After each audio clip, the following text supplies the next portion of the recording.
श्री सद्गुरुदेव भगवान की जय। श्री राधा कृष्णाभ्याम नमः। श्रीमद्भागवत महापुराण तृतीय स्कंद अथ पंचदशो अध्याय। जय विजय को सनकादिक का शाप।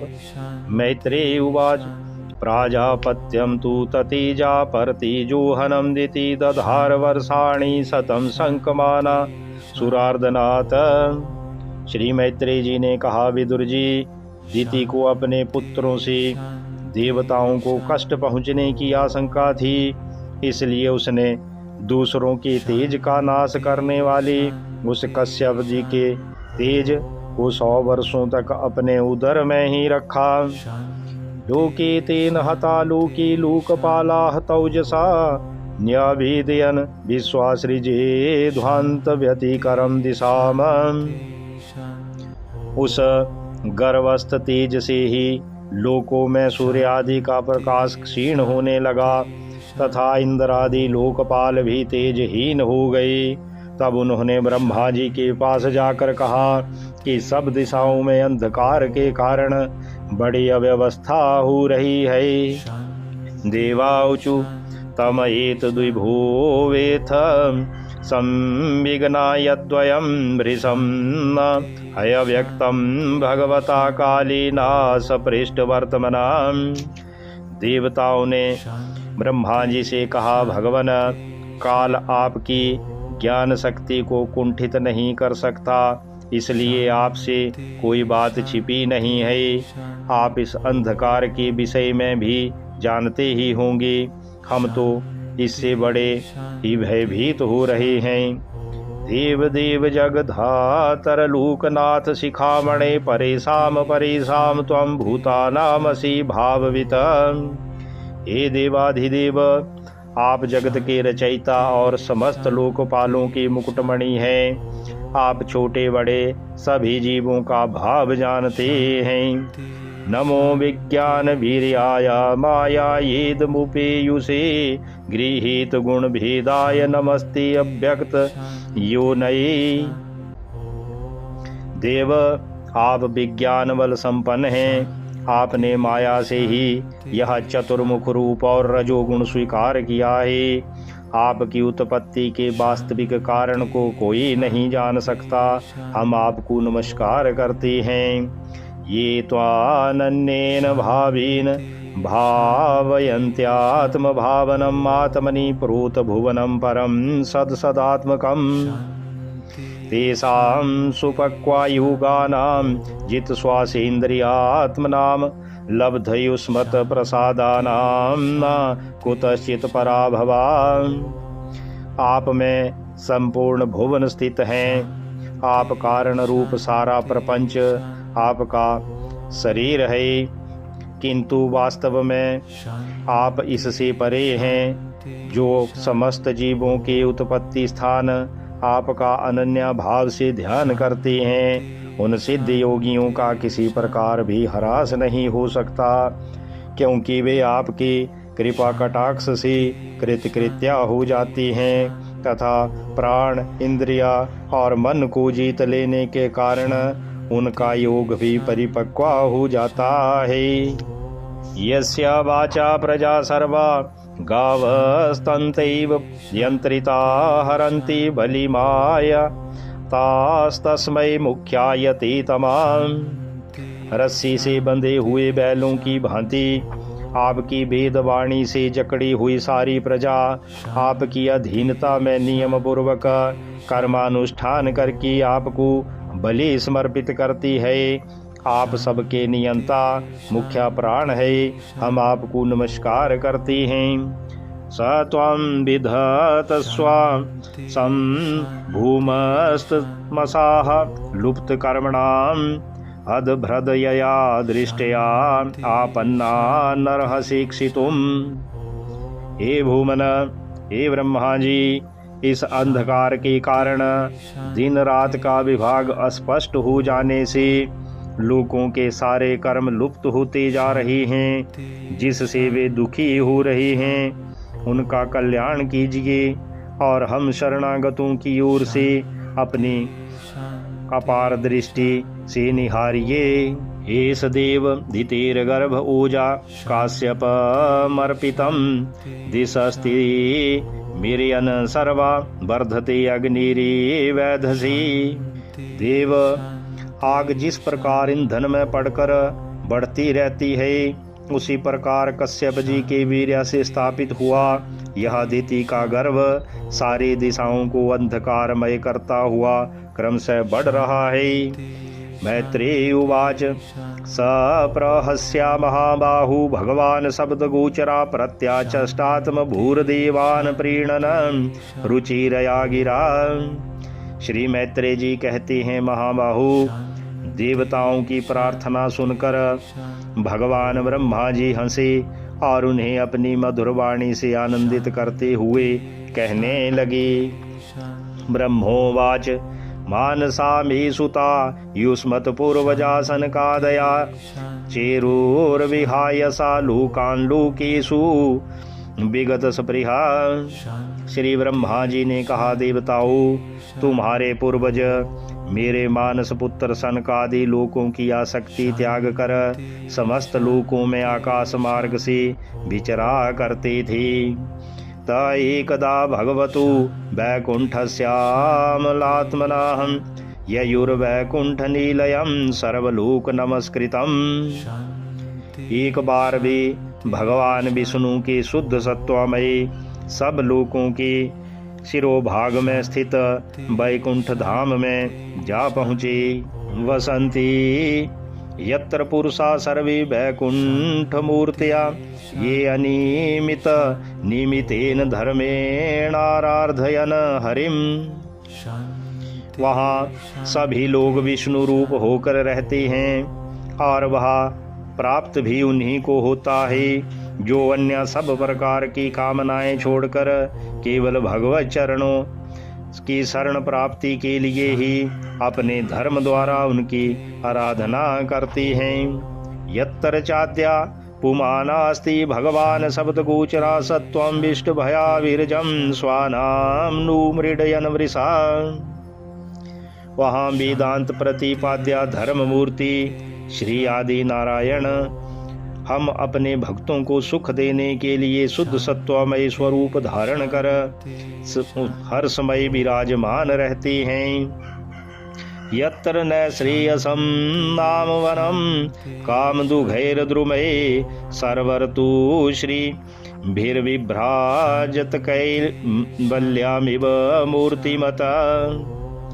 उस लोक में न श्रेयस नाम का एक वन है जो मूर्तिमान कैवल्य सा ही जान पड़ता है। वह सब प्रकार की कामनाओं को पूर्ण करने वाले वृक्षों से सुशोभित है, जो स्वयं हर समय छहों ऋतुओं की शोभा से संपन्न हो रहते हैं। वैमानिका सललना चरितानि यत्र गायन्ति लोक समलक्षपणानि भर्तु अंतर्जले अनुबिक समंधु माधवीनां गंधेन खंडित धियो अप्यानिलम क्षिपन्तः। वहाँ विमानचारी गंधर्वगण अपनी प्रियाओं के सहित अपने प्रभु की पवित्र लीलाओं का गान करते रहते हैं, जो लोगों की संपूर्ण पाप राशि को भस्म कर देने वाली हैं। उस समय सरोवरों में खिली हुई मकरंद पूर्ण वास्तिक माधवी लता की सुमधुर गंध उनके चित्त को अपनी ओर खींचना चाहती हैं, परंतु वे उसकी ओर ध्यान ही नहीं देते, वरम उस गंध को उड़ाकर लाने वाले वायु को भी बुरा भला कहते हैं। पारावतान्यावृत सारश्चक्रवाक दात्यूह हंस सुख तित्तिर्वर्हिणाम याकुलाहलु विरमते अचिरमात्र मुच्चैर्भृंगाधिपे हरिकथामिव गायमाने। जिस समय भ्रमरराज ऊंचे स्वर से गुंजार करते हुए मानो हरि कथा का गान करते हैं, उस समय थोड़ी देर के लिए कबूतर, कोयल, सारस, चकवे, पपीहे, हंस, तोते, तेतर और मोरों का कोलाहल बंद हो जाता है, मानो वे भी उस कीर्तनानंद में बेसुध हो जाते हैं। मंदार कुंद कुरभूत पलम चंपकार्ण पुन्नाग बकुलाम्बुज पारिजाता गंधे अर्चिते तुलसी का भरणेन तस्याः भस्मिंस्तपाः सुमनसु बहु माने अंति।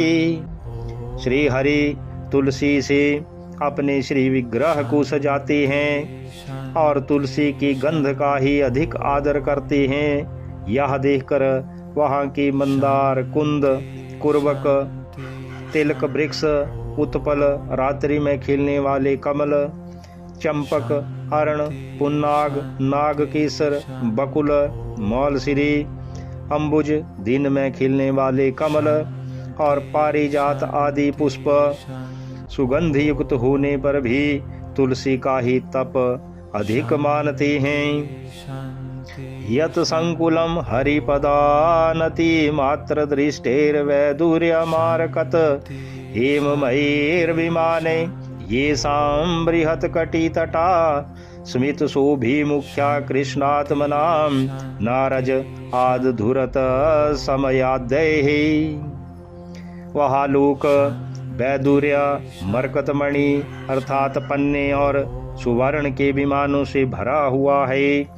ये सब किसी कर्म फल से नहीं बल्कि एकमात्र श्री हरि के पाद पद्मों की वंदना करने से ही प्राप्त होते हैं। उन विमानों पर चढ़े हुए कृष्ण प्राण भगवत भक्तों के चितों में बड़े बड़े नितंबों वाली सुमुखी सुंदरियां भी अपनी मंद मुस्कान एवं मनोहर हास परिहास से काम विकार नहीं उत्पन्न कर सकती।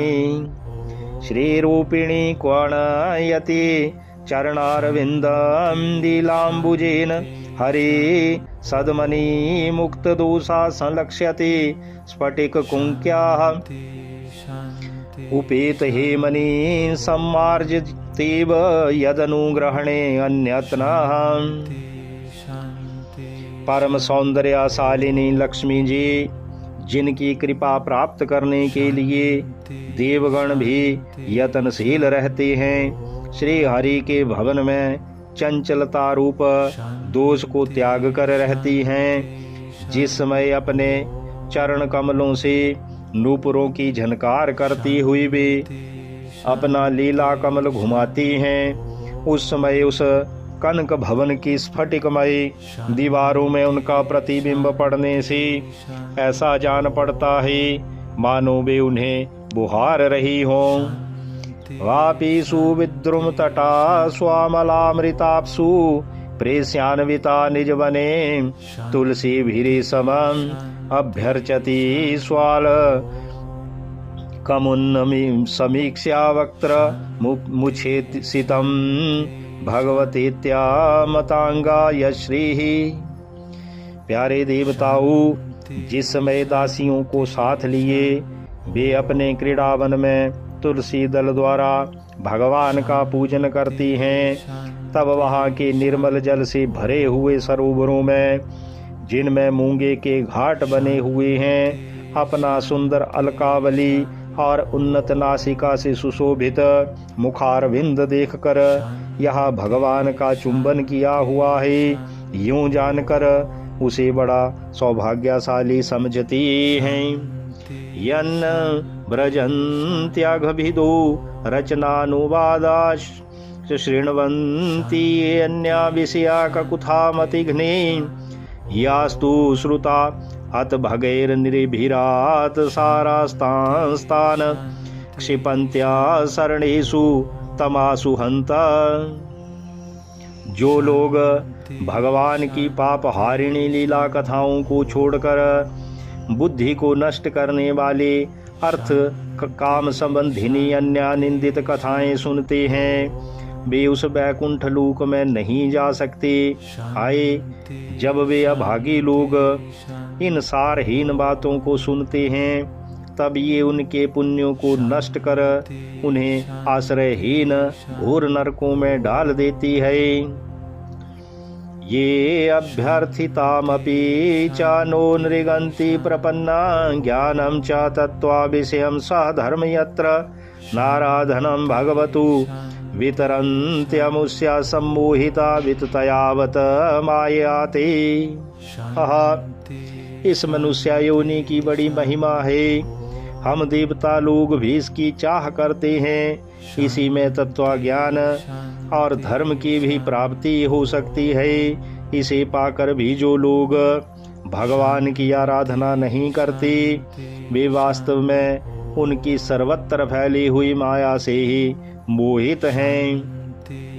यच्च भ्रजन्त्या निमिषामृष भानुवृत्त्या दूरे यमा हयुपरिना सप्रीहणीयशीला भर्तुर्मिथा सूयससा कथनानुराग वैकलभ्या वाष्पकलया पुलकी कृतांगः। देवाधिदेव श्री हरि का निरंतर चिंतन करते रहने के कारण जिनसे यमराज दूर रहते हैं, आपस में प्रभु के सुयश की चर्चा चलने पर अनुरागजन्य विहवलतावश जिनके नेत्रों से अविरल अश्रुधारा बहने लगती है तथा शरीर में रोमांच हो जाता है, और जिनके से शील स्वभाव की हम लोग भी इच्छा करते हैं, वे परम भागवत ही हमारे लोकों के ऊपर उस बैकुंठ धाम में जाते हैं। तद्विश्वा गुरवधीकृतं भुवनैक वंद्यम दिव्यम विचित्र विबुधाग्रयाभिमान शोचि आपू पराम मुदम पूर्वमुपीत्याह योग मायाबलेन मुन्या सतदथु विकुंठम।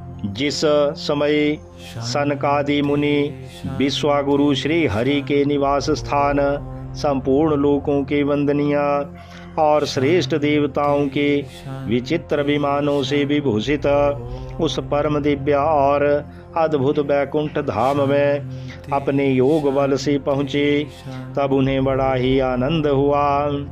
तस्मिन्नतीत्या मुनिया षड्सज्जमानाहं कक्षा समान वयवसावथः सप्तमायां देवावचक्षत गृहीत गदौ परार्ध्या केयूरकुंडल किरीट विटक वेशो।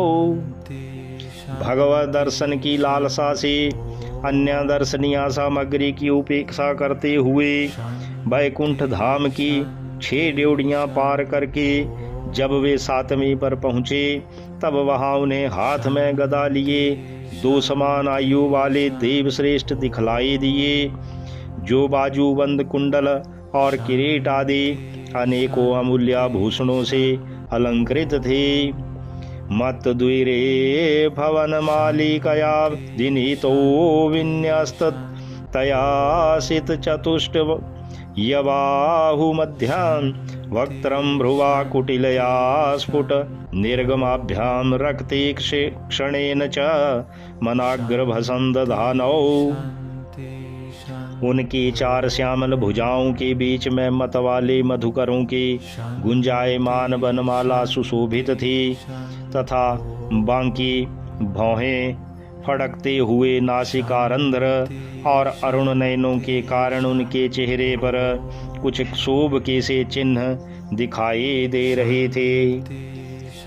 द्वारे तयोर्निविशुर्मिशतूर पृष्ठवा पूर्वा यथा पुरुट वज्र कपाटिकाया सर्वत्र ते अविस्मयाः मुनया स्वादृष्टया ये संचरन्त्या विहता विगता विशंका।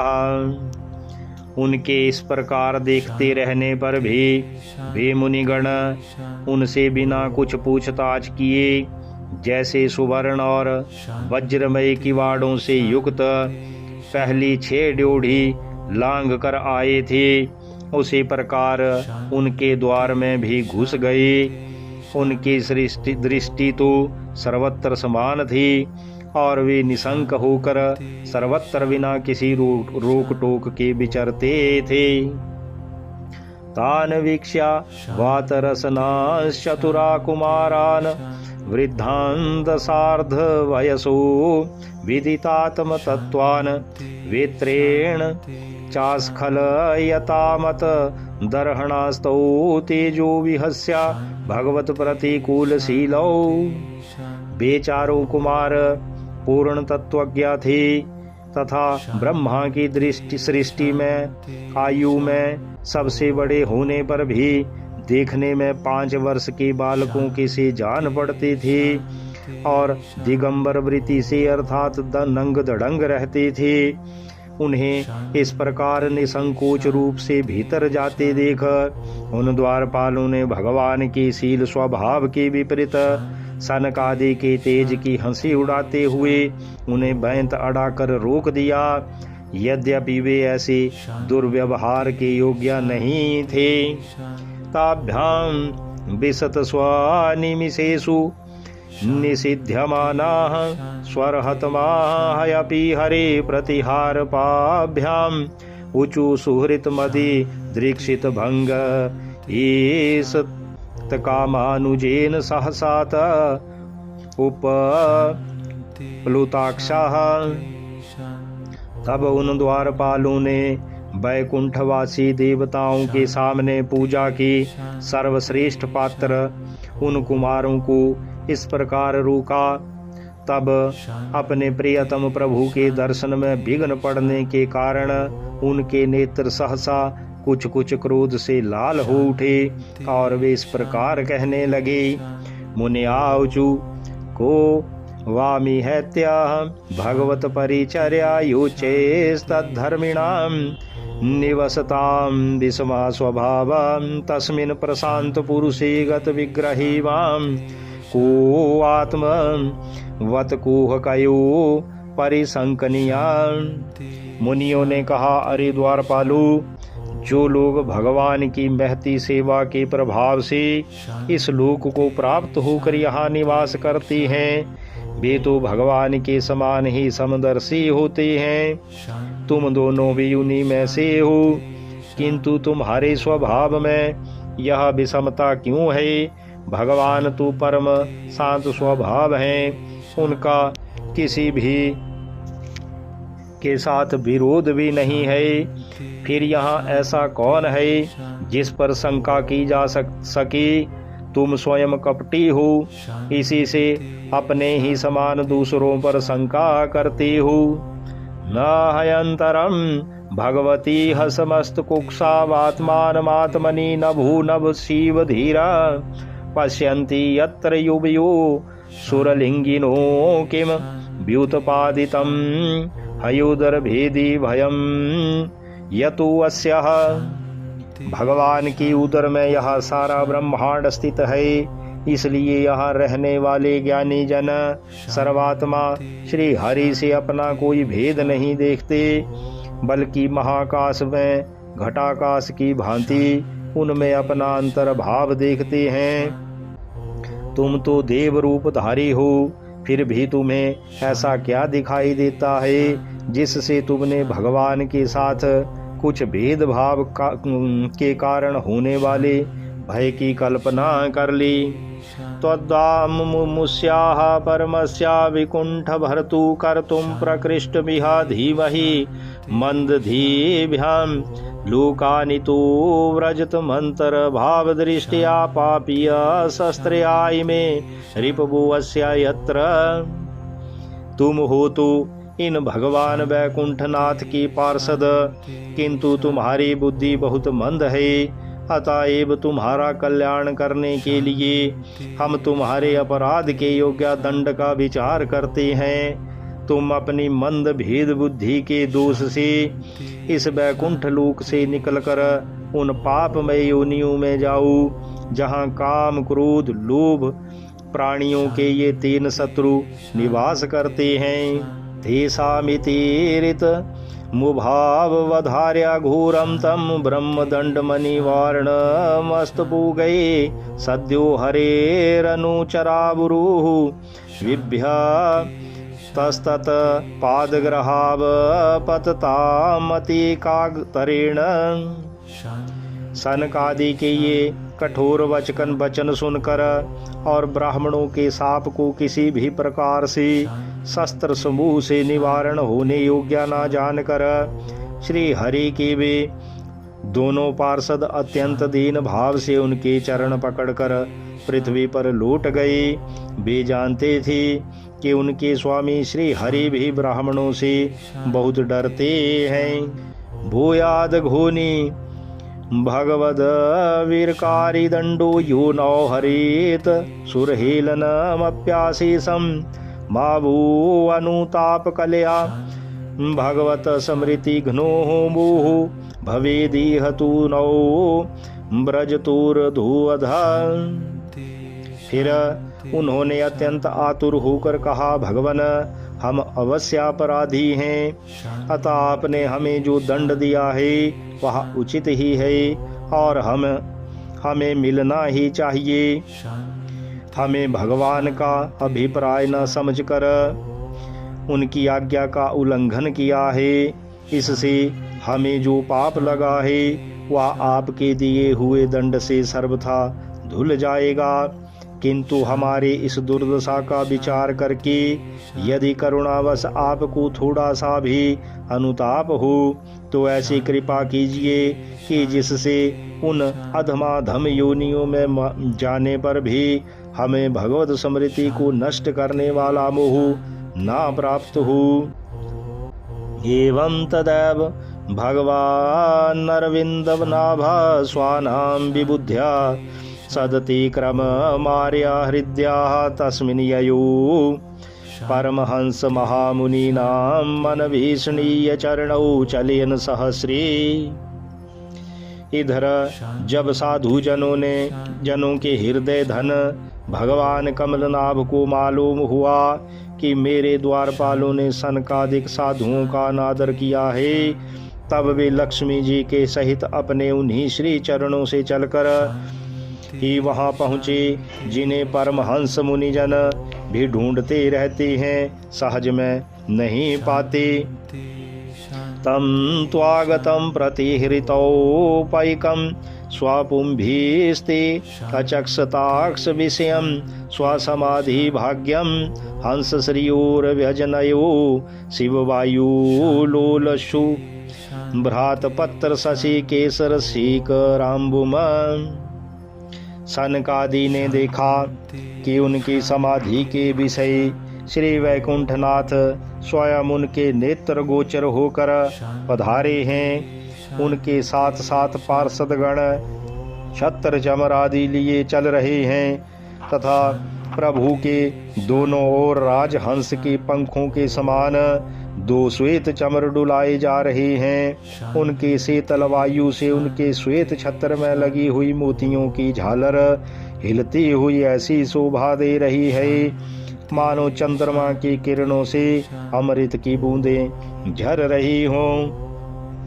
कृत्सन प्रसाद सुमुखम सप्रेहणीय धाम स्नेहावलूक कलया हृदय संस्प्रेषन्तम श्यामे पृथावुर्षि शोभितया श्रिया स्वाश्चूडामणि सुभगयन्त मिवात्मधिष्णयम्। प्रभु समस्त सद्गुणों के आश्रय हैं। उनकी सौम्य मुख मुद्रा को देखकर जान पड़ता था मानो वे सभी पर अनवर्त कृपा सुधा की वर्षा कर रहे हैं।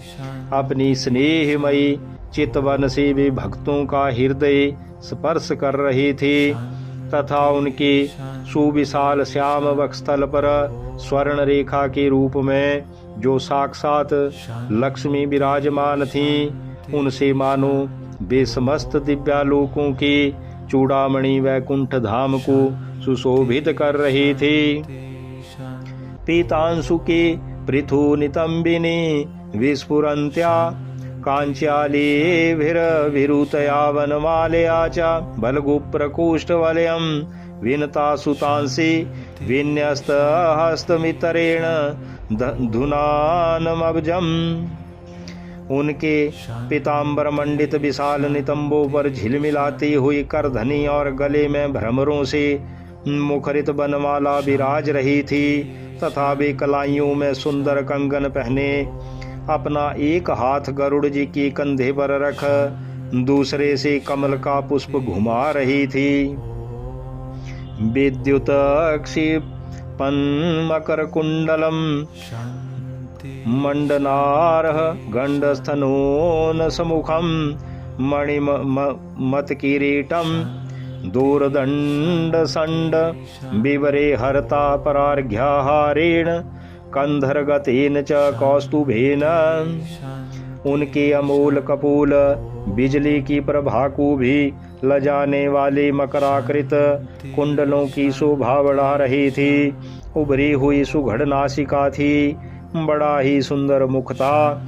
सिर पर मणिमय मुकुट विराजमान था तथा चारों भुजाओं के बीच महामूल्यवान मनोहर हार की और गले में कौस्तुभ मणि की अपूर्व शोभा थी। अत्रोपसृष्टमिति चोत्स्मितमिन्दिराया स्वानां धिया विरचितं बहुसौष्ठवाडयं मह्यं भवस्य भवतां च भजन्तमङ्गं नेमुरनिरीक्ष्य न वितृप्तदृशो मुदाकै। भगवान का श्री विग्रह बड़ा ही सौंदर्यशाली था।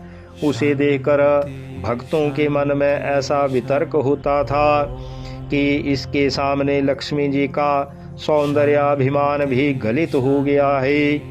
ब्रह्मा जी कहती हैं, देवताओं, इस प्रकार मेरे महादेव जी के और तुम्हारे लिए परम सुंदर विग्रह धारण करने वाले श्री हरि को देखकर सनकादि मुनीश्वरों ने उन्हें सिर झुकाकर प्रणाम किया। उस समय उनकी अद्भुत छवि को निहारते निहारते उनके नेत्र तृप्त नहीं होते थे। तस्यारविंद नयनस्याः पदारविंद किंजलक मिश्र तुलसी मकरंद वायु अंतर्गता स्वाविवरेण चकार तेषां शंभो संक्षोम मक्षरजुषामपि चित्ततन्वो। सनकादि मुनीश्वर निरंतर ब्रह्मानंद में निमग्न रहा करते थे, किंतु जिस समय भगवान कमल नयन के चरणारविंद मकरंद से मिली हुई तुलसी मंजरी की गंध से सुवासित वायु ने नासिका रंध्रों के द्वारा उनके अंतःकरण में प्रवेश किया, उस समय वे अपने शरीर को संभाल ना सकी और उस दिव्या गंध ने उनके मन में भी खलबली पैदा कर दी। देवामुष्या वदनासित पद्म कोश मद्वीक्षया सुंदरता तराधर कुंद हासम लब्धासि सा पुनर्वीक्षा तदीयमंघ्रि द्वंद्वम नखारुणमणि श्रयणम निदध्यु। भगवान का मुख नील कमल के समान था। अति सुंदर अधर और कुंदकली के समान मनोहर हास से उनकी शोभा और भी बढ़ गई थी। उसकी झांकी करके वे कृतकृत्या हो गई और फिर पद्म राग की समान लाल लाल नखों से सुशोभित उनके चरण कमल देख कर वे उन्हीं का ध्यान करने लगी।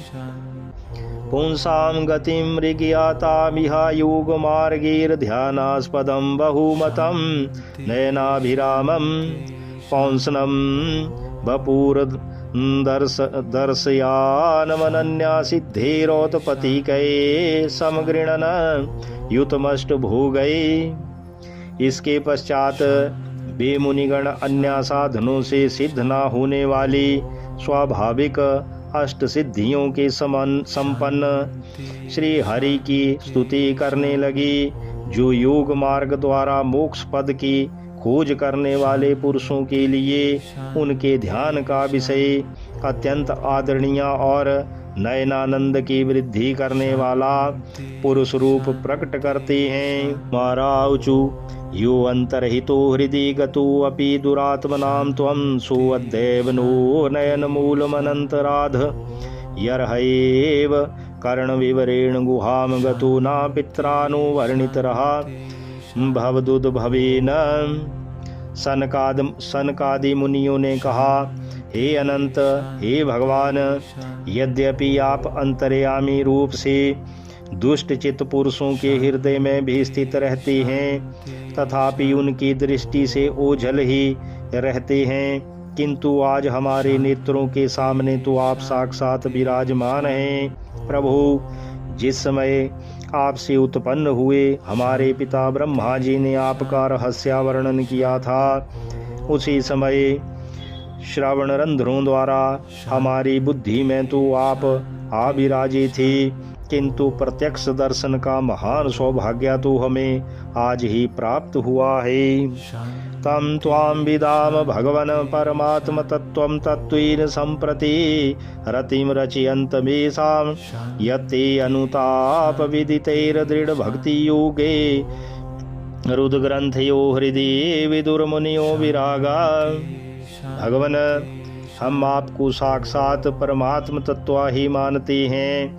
इस समय आप अपने विशुद्ध सत्वमय विग्रह से अपने इन भक्तों को आनंदित कर रहे हैं।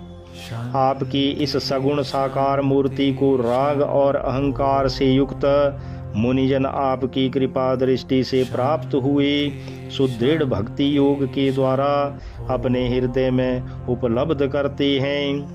नात्यंतिकं विगणयन्त्यपि ते प्रसादं किंतु अन्यादर्पित भयं भ्रुव उन्नयस्ते ये अंगत्वादंघ्रि शरणं भवता कथाया कीर्तन्या तीर्थ यशसाः कुशल रसज्ञाः।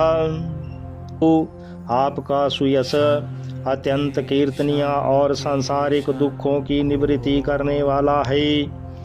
आपके चरणों की शरण में रहने वाली जो महाभाग आपकी कथाओं की रसिक हैं, वे आपके आत्यंतिक प्रसाद मोक्ष पद को भी कुछ नहीं मानते।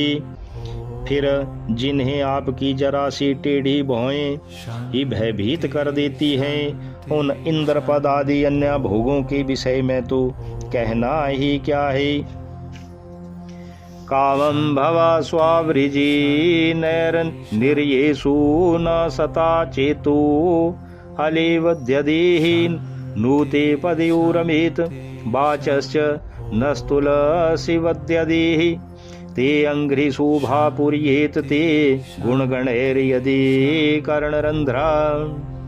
भगवन, यदि हमारा चित्त भौरे के समान आपके चरण कमलों में ही रमण करता रहे, हमारी वाणी तुलसी के समान आपके चरण संबंध से ही सुशोभित हो और हमारे कान आपकी सुयश सुधा से परिपूर्ण रहें, तो अपने पापों के कारण भले ही हमारा जन्म नरकादि योनियों में हो जाए, इसकी हमें कोई चिंता नहीं है।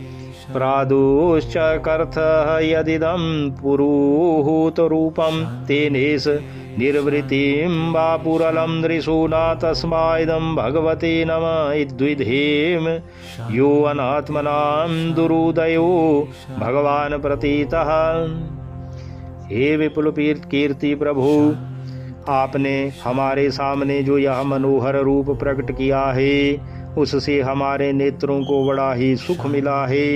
विषयासक्त अजितेंद्रिया पुरुषों के लिए इसका दृष्टि गोचर होना अत्यंत कठिन है। आप साक्षात भगवान हैं और इस प्रकार स्पष्टतया हमारे नेत्रों के सामने प्रकट हुए हैं। हम आपको प्रणाम करते हैं। इति श्रीमद्भागवते महापुराणे पारमहंस्यां संहितायां तृतीय स्कंदे जय विजयो सनकादिशापू नाम पंचदशो अध्यायः। बोलिए श्री कृष्ण बलदेव की जय, श्री सद्गुरुदेव भगवान की जय। इति श्रीमद्भागवत महापुराण तृतीय स्कंद अथ पंचदशो अध्याय संपूर्णः।